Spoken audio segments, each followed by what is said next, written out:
थे पंचाल देश के राजा द्रुपद नरेश। महीनों तक, कई महीनों तक यज्ञ चलती रही और जब पूर्णाहुति का वक्त आया तो पूर्णाहुति में एक खेला हुआ। क्या? घी गिर रहा है, देवताओं की आकाश मार्ग में लड़ी लगी हुई थी। आज भले ही आज सुरेंद्र यादव पंथी गाजीपुर से आकर के कराह पूजन दिलवा रहे हैं, भले ही हमें आपको न दिखा हो, लेकिन मैं दावे के साथ कह सकता हूं इस दुबारी की धरती पर, इस मां सरस्वती के ग्राउंड में जहां पूजा हो रहा है, देवताओं की लड़ी लगी हुई थी जब तक ये पूजा चल रहा था। मैं दावे के साथ धर्म है तो ये धरती है, धर्म खत्म तो विनाश की पाली आ जाती है। कभी लिखता है कि चारों तरफ से पूर्णाहुति की तैयारी चल ही रही थी और तब तक हवन कुंड से एक सुंदर कन्या, एक सुंदर लड़की अगिया में से जी पलथी मर ले बिया, हाथ जोड़ ले बिया और वही में से हर हर हर हर निकल। चारों तरफ उद्घोष जय जयकार का होने लगा। कन्या उठती है और उस हवन कुंड में से निकल करके सीधा बैठे हुए पूजा की वेदी पर घी अपने हाथों से हवन कुंड में डाल रहे राजा द्रुपद नरेश के बगल में बैठ जाती है। ऋषि मुनि कहते हैं कि हे राजन, यह लड़की आपके हवन कुंड से निकली है, ये आपकी बेटी हुई, इसे अपना बेटी स्वीकार कर। राजा कहला कि इतना पूर्वक नहीं थी कि तू कह दे हम बेटी मान ले, मानव कब कि जब एक भविष्य देखला का हो तो लोग भविष्य होकर देखे लागल। नामकरण लोग कई, पहला नाम रखल लोग शैलेंद्री, दूसरा नाम रख दे लोग द्रौपदी, द्रुपद राजा की बेटी द्रौपदी शैलेंद्री के नाम से भी जानी जाएगी। कोई साधारण स्त्री नहीं थी द्रौपदी, हल्का मत लीजिएगा। कहा इस लड़की का भविष्य बताइए। विद्वानों ने टटोल करके भविष्य बताना शुरू किया पहलवान, और भविष्य क्या बताया कि अरे महाराज ये तो गड़बड़ हो गया। कहा क्या गड़बड़? कहा कि ये लड़की के चलते 7 हाथ गहरी खून की नदी बहेगी। राजा जौना बेदिया पर बैठल रहो, वही बेदिया पर से पीछे के उलट गई। कल तो हम बेटी मान ली ना खूबे के, माधवा ने तो बेटी माना कहले बड़ा का बेटी मानी, 7 हाथ गहरी।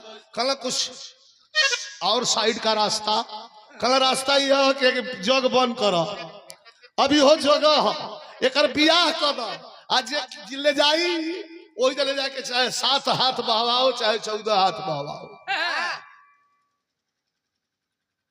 स्वयंवर का दिन रख दिया गया, बड़े बड़े राजा महाराजा को आमंत्रित किया गया, लेकिन सिमरत तो साज को लाइन गावे। कैसे मास्टर?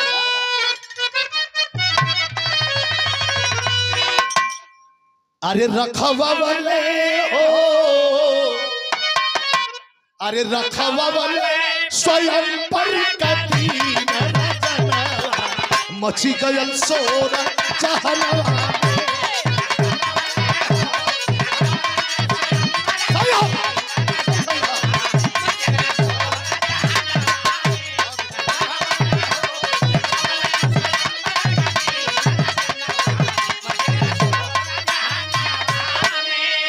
चारों तरफ पत्रिका घूम गई यार।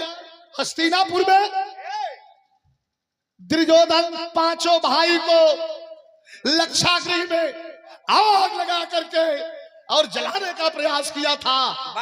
अपने अपने विद्वता से बच तो गए थे, लेकिन दुर्योधन को पता नहीं था 5-6 फालतू मर गए। दुर्योधन समझा कि मर गए सब। चारों तरफ पत्रिका घूमी, दुर्योधन बड़ा खुश था कि अर्जुन या 5 भाई के तुम वही दले वाली लक्षागृह गृह में चलिए गए बा लोग। अक्का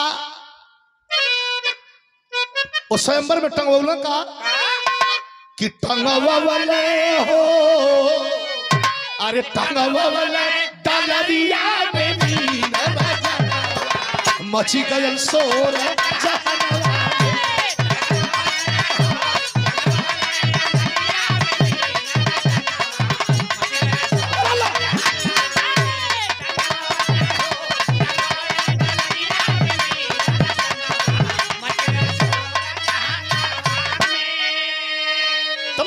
महाराजा उठे और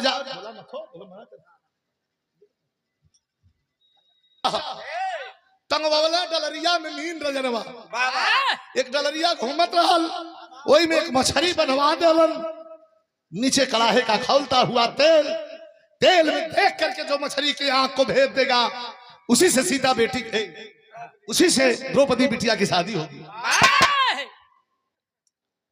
अब तमाम राजा महाराजा आइलन, वो मछली के आंख का छेद जाए, डलरिये न छुपाओ, खड़ा करवा दिया, खड़ा करवा दिया। दुर्योधन कहा कि करण मौका छोड़ने लायक नहीं है, चलो। बड़े शान से करण उठा और करण मार भी देता, लेकिन ध्यान दीजिएगा किसी किसी कभी के किए कभी कभी किसी की दूसरे की गलती की सजा दूसरे को भुगतनी पड़ती है। करण जी वहीं पहुंचा और धनुष पर बाण चढ़ाया, द्रौपदी पूछ बैठती है, अपना वीर दो, अपना परिचय दो, वीर कौन हो? कहा वीर हूं। कहा वीर का परिचय दो, कौन वीर हो? क्या चंद्रवंशी हो? कहा नहीं। रघुवंशी हो? कहा नहीं। तो क्या यदुवंशी हो? कहा नहीं। तो बेनवंशी हो? कहा नहीं। तो क्या नागवंशी हो? कहा नहीं। तो कौन हो? कहा वीर हूं। राजा हो? कहा नहीं। कौन हो? सूत पुत्र हो। सूत पुत्र? दूर हटो, दूर हटो, दूर हटो, दूर हटो, चलो हटो। सूत पुत्र के लिए ये स्वयंवर है। बेइज्जती भी हो तो इतना खतरनाक हो, करण कभी जिंदगी में सोचा नहीं था। वहीं से पीछे हटा, आंखों में आंसू है, ये गलती तो मेरी मां ने किया, लेकिन जमाने के लोगों ने जब जब प्रहार किया है तो मेरे सीने पर किया है। भरी हुई आंखें लेकर के आकर करण बैठ गया, लाल हुआ आग बबूला हुआ। दुर्योधन कहा कि मेरे मित्र का अपमान बर्दाश्त नहीं होगा। अगर राजा चाहिए तो अंग देश का राज अभी प्रदान करता हूं। कर्ण को अंग देश का राजा निकाल करके अपना मुकुट तुरंत कर्ण के सर पर रख दिया और कहा कि आज से अंग देश का राजा है, कृपया बाण चलाने का मौका दिया जाए। लेकिन भाव बड़ा बढ़िया है। इतने में कसम कस चली रहा है, आज तब तक पांचों भाई पांडव की एंट्री हो गई। पहले का बाड़ा सा तनी ध्यान दे, खाली एक धोती हेने गंजियो नहीं थे, एगो जनेऊ, इतना बड़ बड़ दाढ़ी या बड़े बड़े बाल। क्या बात है, क्या बात है, क्या बात है। यह हमारे नौजवान साथी है। कवि जी बहा बड़ा बढ़िया निकलन। पांचों भाई पांडव आए, आ गए पांचों भाई पांडव, और आकर के अर्जुन पहुंचे और कड़ाहे के तेल में देख करके मार दिए। मछली के आंख छेदा गई। जे जनिए भागल तेतनिए भागल। द्रौपदी निकल करके माला ले करके एगो बात पूछी, करण कुल पहिरले रहे, ओढ़ले रहे, निक निक सजल रहे, तो ओकरा से पूछाई कि तू के हवा? आई उघार आइल बाड़न, खाली धोती पहिरले बाड़न, एगो जनेऊ डलले बाड़न, हेती हेती दाढ़ी बा, बड़े बड़े बार बा, लगता कि नाऊ से भेटे नहीं खे। इनका से एको बेर ना पूछाइल हो कि तू के हवा। कन्हैया जी से कान में पूछली कि भैया, कन्हैया जी कहना चुप चुप चुप, बोरिया, बस शांत हो गई। मार दिया, मछली की आंख छेदा गई। जे जेनिए भागल तेनिए भागल। लेकिन यह लाइन हम लिखने वाली, द्रौपदी कितनी खूबसूरत लग रही है शादी के जोड़े में।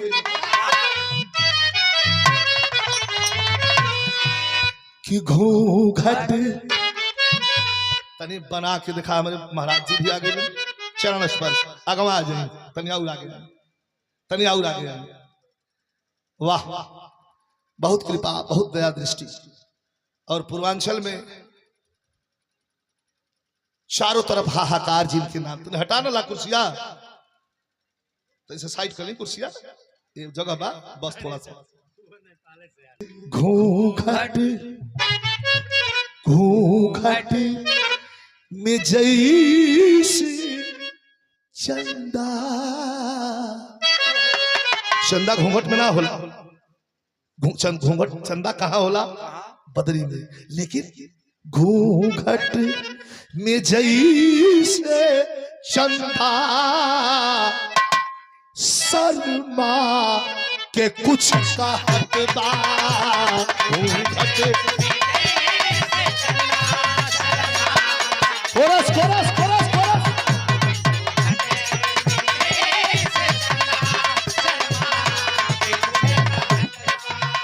होठवा अरे होठवा से बरसे मोती अमृत का रस जरता, अमृत का रस।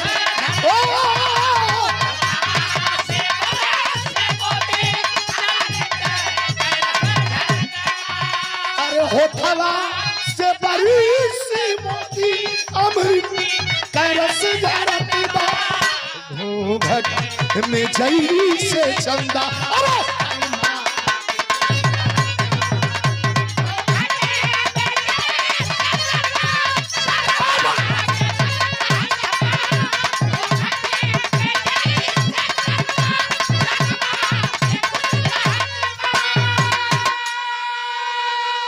आगे आगे चार भाई, पीछे पीछे द्रौपदी और सबसे पीछे अर्जुन जी जीतले बाड़न।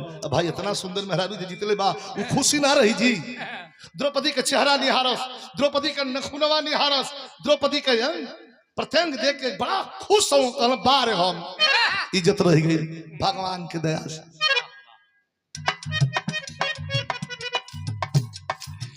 बहुत खुश पाकर के द्रौपदी को पांडव निहाल थे, पधारे अपने कुटिया पर कुंती के लाल थे। दिए आवाज माँ से क्या चीज लाया हूँ। जंगल में रह लो छिप के बिता, थोड़ा ध्यान दे सबे। कुटिया पर लो, पांचों भाई हैंग लाइन में खड़ा हो गई, आगे द्रौपदी खड़ा हो गई शादी के जोड़ा में। तब अर्जुन जी चिल्लाए माई, ए माई, दिए आवाज माँ से क्या चीज लाया हूँ, आशीष है तेरा ये बाहुबल से पाया। माँ देखो क्या लाया हूँ। कुंती घरवा में पूजा करत रहली, का कहत रही? कुंती ने कहा पांचों मिल बांट के खाओ। ये गड़बड़ हो गई। बंदूक से निकलल गोली जैसे आज वापस ना होले महाराज जी, वही तरह वो जमाने में मुंह को निकल गई बोली वापस ना बोल डाली। कुंती ने कहा पांचों मिल बांट के खाओ। अर्जुन ने कहा मैया जरा बाहर को आओ। ई का कह देलू माई, खरबूजा मेहरारू है कैसे बटाई। अब भीम लगल रियाज मारा कहना बटाई, चले मर्दवा एकदम पगले पड़े हुआ का एकदम। मेहरारू कैसे बटाई कहना चाहे तो जैसे बटाई बटाई। कुंती माता के बार बार बाहर निकाला तड़न कि कुटिया से बाहर आई, कुटिया से बाहर आई। और जब बाहर आई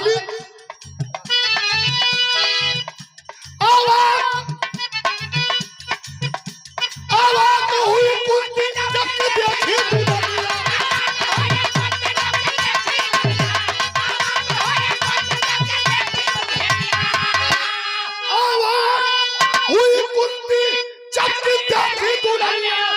पर खाली का सच्चाई मैया की बचन।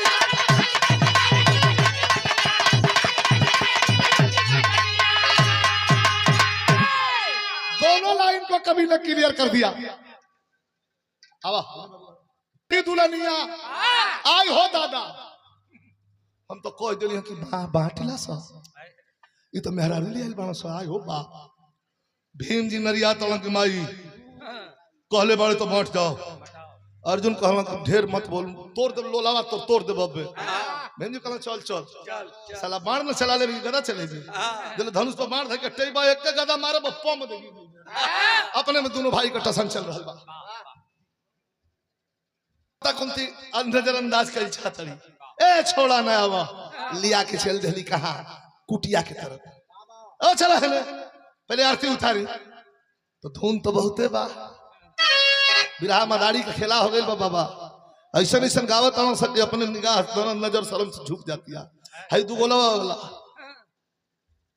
ऐसा ऐसा गा रहे हैं खुले आम मंच पर गाली गलौज भी कर मेरी तो मुलाकात हुई परसों मैंने कहा कि यार कुछ तो शर्म करो कुछ तो शर्म करो या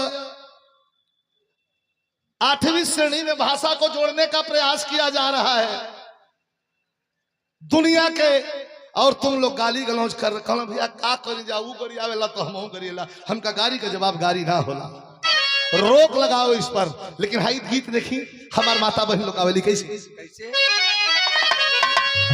केनिया से आवेला बाबा के पिपिलावा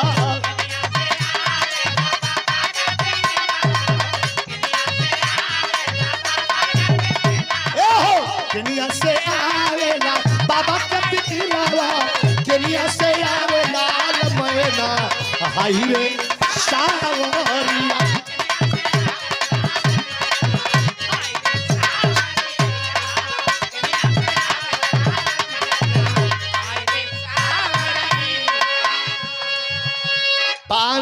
चली घर में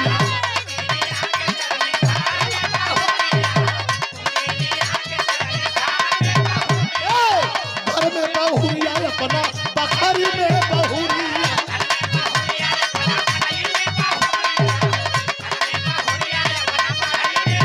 उतरल बाजोई से जोरिया उतरल बाजोई से जोरिया हाय रे सावरिया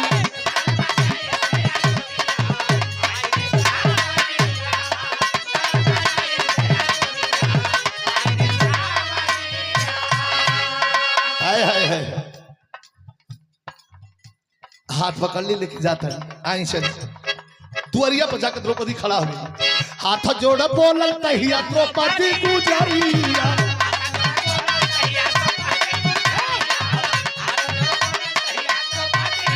ना जाई क्या है 5 को माला मंगवाई दामयरिया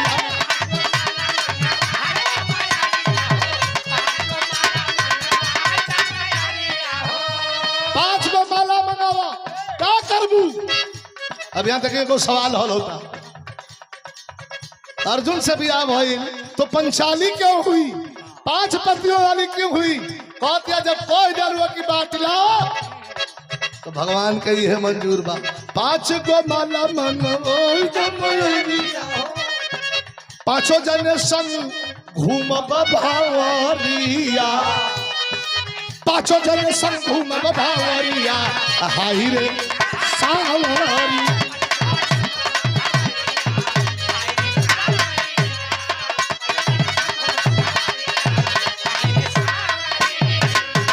एगो सवाल हल धनुष से मछली का आंख छेदलन अर्जुन जी लेकिन 5 जाने का औरत कैसे भैली मलाक मंगा करके 5 माला और वही गंधर्व रीति से 5 जना के घर में डाली दिली 25 दिन बीता 25वां दिन के आइल बा कुटिया पर बीता था लोग बहरी सुतल बा 5 जना एक तरफ चरपाई कुटिया में माता कुंती के बा एक तरफ चरपाई द्रौपदी के बा तो 25वां दिन के कुटिया पर आई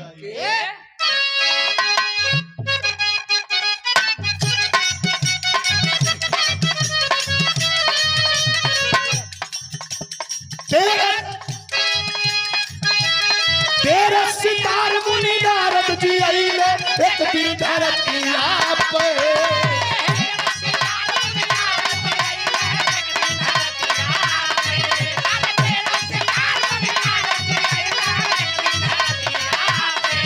अरे तेरा सितार मुनि नारद जी आइले एक दिन धरती आप बाबा देखले पतोहिया भगिया माई कुंती के बतिया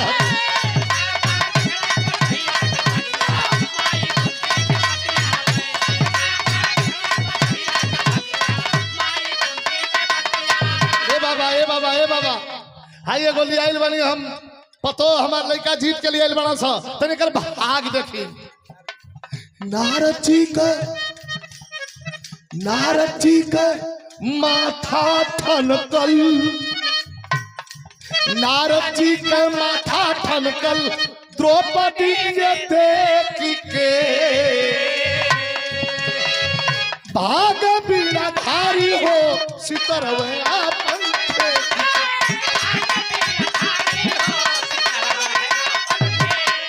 जब ही द्रौपदी के लिए आके नारद जी के सामने खड़ा कोई लोग सितार उठा के फेंक के आय बाबा के चलना भाग भीम जी दौड़ के धोके ले का भल बाबा कहले हाय हो बाप अरे कहां चली आई बड़ा का है कहले हाय हो बाप ये औरत ना हो भीम जी तनी गटवा खड़े कर लगन हां नारद जी का कहला कि कोनो गणित लगौला तो कबार ले कहला चुप रह मैं कबार छोड़ भीमवा तोरे संग का जितना पाड़ा रहल कुल भैंसा हो गई अकेल पाड़ा बचल बड़े हट का हमके पाड़ा बनावा भैंसा बनावा कोनो फर्क नहीं है लेकिन हमन को मेहरारू हो पांचों जना ब्याह कर ले बनी जा कहला कि अरे तू ना जनबा ए भीम हटा बोलवा अपना माई के कुंती ले ए बाबा काहे छिपावत सही बताई कहला ई मेहरारू पतो ना का ई रामदेव गुरु का तर्ज लगेल गावे के सब ही गलत तनी सा हां सटोले रहा हां रामदेव गुरु गौलन बड़ा जन हत आज के गावा कैसे गावा मास्टर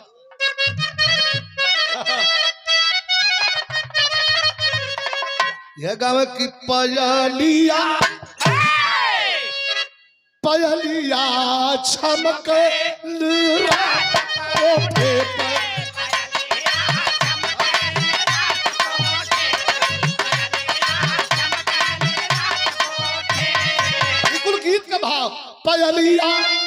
पयलिया छमकल रात कोठे पर बिजुरिया चमकल रात कोठे पर कमरिया दायल हो जाएगी अरे छोड़ा दुकान के बात केला कहा बिजुरिया बाबा ना दिखला का दिखला एक बार थोड़ा देख लीजिए मेरा भी मन रह जाएगा आप भी बड़े पुराने चावल हैं अरे बिजुरिया चमकल रात कोठे पर कमरिया नच गए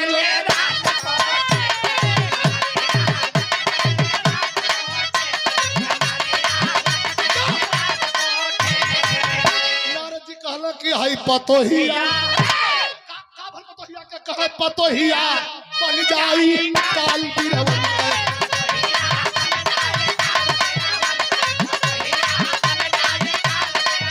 अरे पतोहिया बन जाई काल बिरवन कहे कि पतोहिया बन जाई काल बिरवन कहे मायारिया रखिया संभाल बिरवन कहे का कहल चाहतनी कह कि पतो ना तोरे पूरे खानदान के ई खाए आई ना कुंती के जड़ाए गए ये बाबा खाए कहला केहू के ना छोड़ रोए लगली कहली हे बाबा कौन उपाय बताई हमारा 5 गो लइकन के छोड़ जो सबके खा गलो दिखाई माई है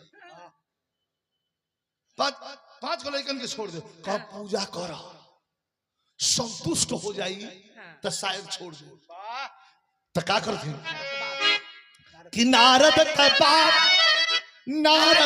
बाप कुंती मन में बिठवली अब घर में पूजा के देवी बनवली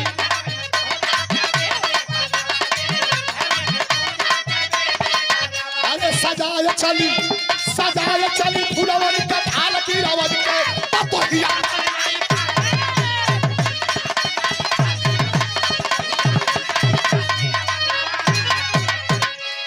वही दिन से आदरणीय पप्पू सजाए चली वही दिन से अब सुतले में द्रौपदी का पूजा करे लगी हाँ होगल कट गया द्रौपदी का पूजा करे लगी आज जब पूजा करत करत एक दिन 1 महीना बीतल हो 1 महीना 1 दिन द्रौपदी के नींद टूट गई, देख ले रही है ये हमार सास हमार पूजा कर तड़ी, खड़ा हो गई कहले हमार पूजा कर रहा बानी का है पूजा के थरिया फेंक के कुंती रोए लगली कि हमरा पता बा कि तू पतो ना हो, तू आइल हो हमारा खानदान के खाए। के कहला सक्का नारद जी कहला अपने रौ में द्रौपदी खड़ी हुई, आज शक्ति का अंश था, खड़ी हुई और कहती है कि मांग लो जोन मांग के बाद। एगो खाली बाबा गलती हो गई, एगो गलती हो गई पंथी बाबा कौन, अगर कह दे रहती कुंती की खराबा बंद हो जाओ हे देवी तो संग्राम बंद हो जाता, लेकिन वो का मांगा तारी हमार 5 गो लड़कन के छोड़ के जा सबके खा गया। तो कभी कहत हम यहाँ टेरी के भाव लिखा के पड़ा कि रणकई जो दुनिया रणकई देवी द्रौपदी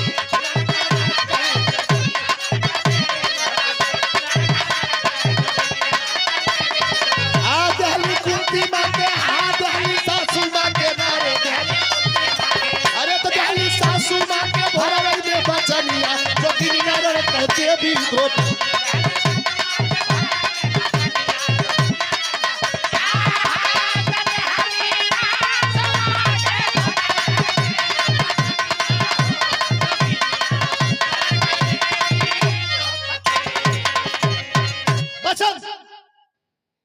त्रेता का समय आई, लाशों से धरती पटने लगी। एक दिन द्रौपदी के शयन कक्ष में धर्मराज जी गए, भीम जी आके देखलन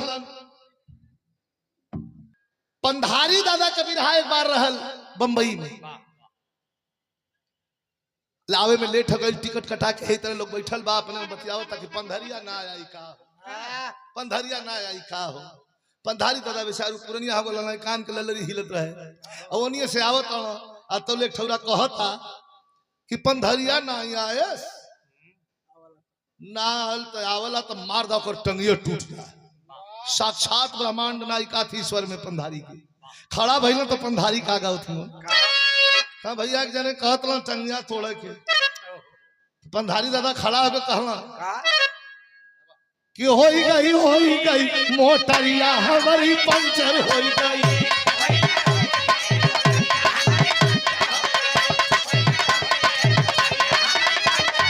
अरे तो भैया जान से मारे, भैया जान से मारे, अरे भैया, अरे तो भैया जान से मारे मोटरिया हमारी पंचर होई गई।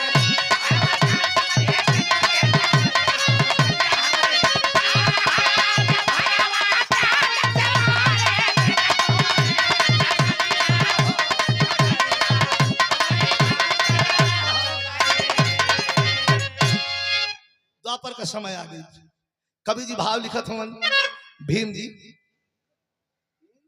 जी द्रौपदी के शयन कक्ष में धर्मराज जी के बैठल देखा, द्रौपदी सोई है, उसका पैर दबा है धर्मराज जी।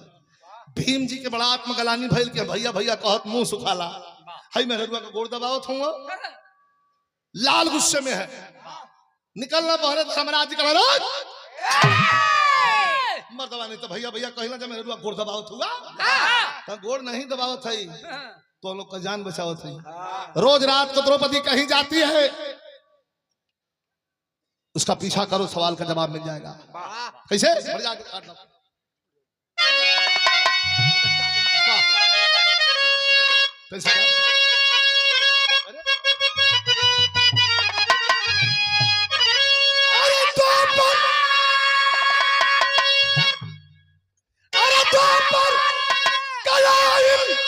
जब खूनी समैया और खूनवा का प्यासा किया होले जीवन के बहुतिया।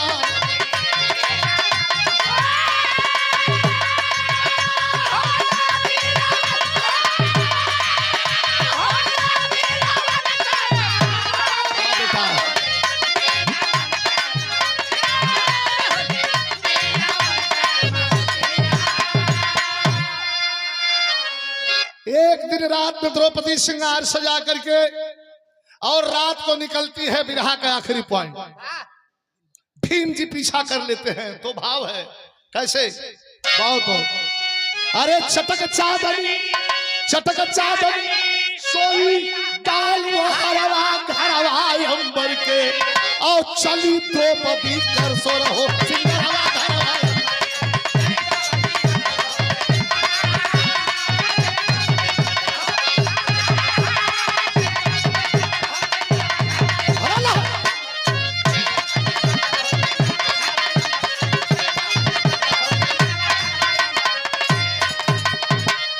पीछे भीम जी चोरी पड़ी नजर जब भीमसेन का देखा रूप विकराला, आँख खुली की खुली है पड़ल ऐसन पाला। अरे रणचंडी लसियन का करे हरवा घरवा, भीमसेन पुल देखे नजरवा 500 रुपए का आपके देख रहे बड़े। जितने मैदान में लाश गिरी हुई है, द्रौपदी हर हर हर हर भक्षण कर रही है। भीम जी वही झाड़ी में बैठल हर हर हर हर पेशाब करे लगा। आज हो बाप हई मेहरारू बाप, एकरा से प्यार करे खातिर हम झगड़ा अपना भाई के मार देते रहली, आज से रिश्ता खत्म, बिहान राखी बनवा ले। अरे बाप रे बाप, हई मेहरारू लाश मोट दिया, जाके द्रौपदी के आगे खड़ा भइल। का कहला मास्टर कि धन्य धन्य देवी धन्य तो हरि करनिया बातें।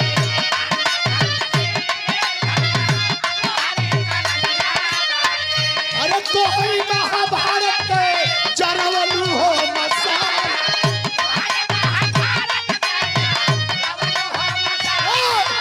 अरे आज खालू दसिया तू काल में करनवा रविया।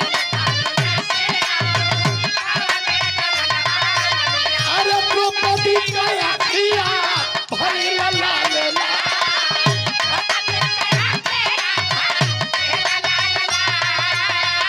थर थर कांपे लागल भीम के बदनिया भई।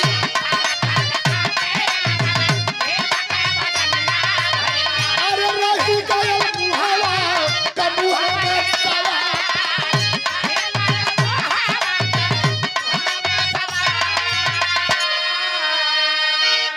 भीम जी कहलन कि का करत हो, कहला एक लाइन में जवाब, तोहन का जान बचाओ, तोहन का जान बचाओ थे का है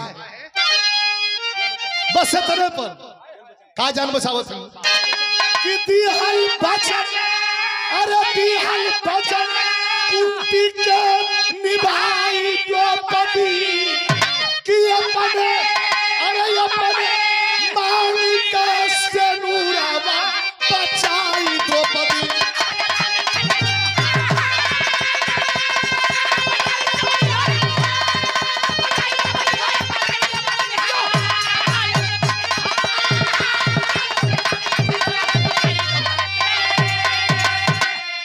कुंती को वचन देने के लिए वचन दिया था, इसलिए निभाया। हरि अनंत हरि कथा अनंता कह गए गुरु बिहार, स्वर्ग चंद का कवि बच्चन जी। रण का जोगिनी रण का देवी द्रौपदी।